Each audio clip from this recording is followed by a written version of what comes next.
This is the fastest pace of technological adoption the world will ever go through. And it's all happening. And it's across everything from life sciences, genetic sciences, AI, distributed data, 5G, 6G, robotics, space, 3D printing. I mean, you name it. And it's all happening. So the world is going to look incredibly different in 10 years' time. It's going to look nothing like what we know. And I know that sounds scary, but you can be an optimist. And, you know, here at Real Vision, we're in the business of investing.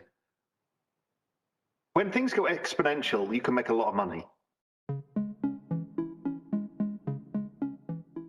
But I think it's the most exciting time to be alive that I've ever seen. Yes, we've got societal constraints and societal issues.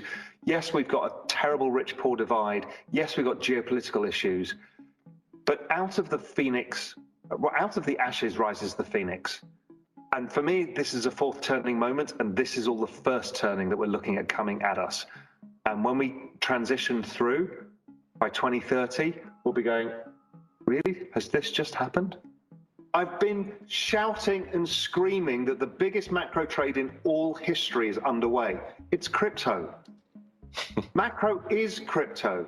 See my interview with Dan Tapiero. He's the same thing. He goes, I don't care about the bond market moving 1% up or down when crypto is doing, well, Ethereum's up 500% this year. And somebody says, what's the macro play? This is the macro play, whether you like it or not.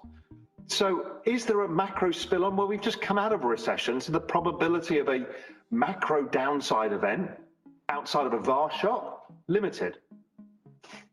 You know, I've talked about the growth. Will growth slow? Great. You know, bond yields drift back down to, 50 basis points. I can't get excited. I just can't get excited. When you've got the exponential age and crypto, where the risk reward is so gigantically, preposterously skewed, nothing else makes sense to invest in. My contentious view is energy is becoming digitized, and in that is EV. So you're taking it, you're transforming it from being a process by which you extract something from the ground and burn it for energy to a using of renewable energy, which is infinitely scalable. So if you have an infinitely scalable input, you will drive the price of energy down to zero. That's where it's going. That is the logical outcome of technology. Digitization drives everything down to zero because you can make everything infinite. It's happened with computing power, cloud, phone calls, data, everything, and it will happen to electricity too. Sunlight, nuclear, wind, waves, hydro. Those things are almost infinite in their energy output. I mean, the amount of per hour of sunlight is like all of the energy on Earth for a year or something stupid.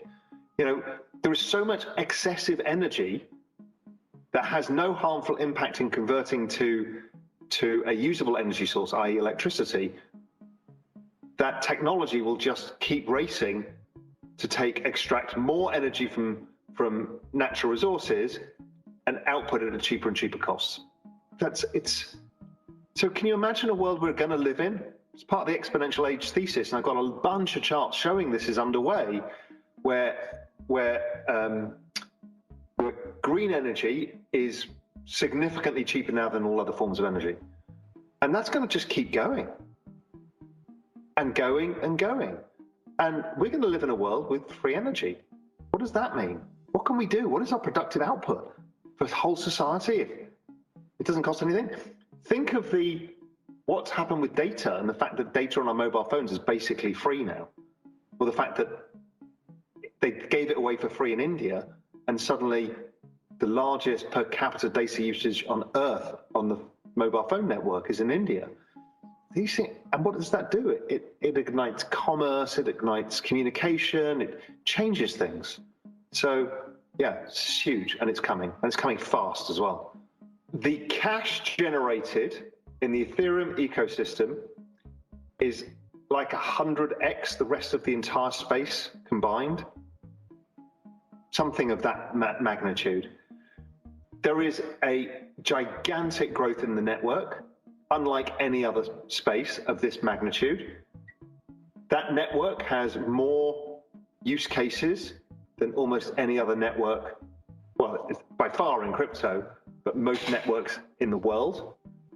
It has a restricted supply because of the burning of ETH from the gas fees. Everybody is staking their tokens for ETH 2.0, so you've taken loads off the exchange.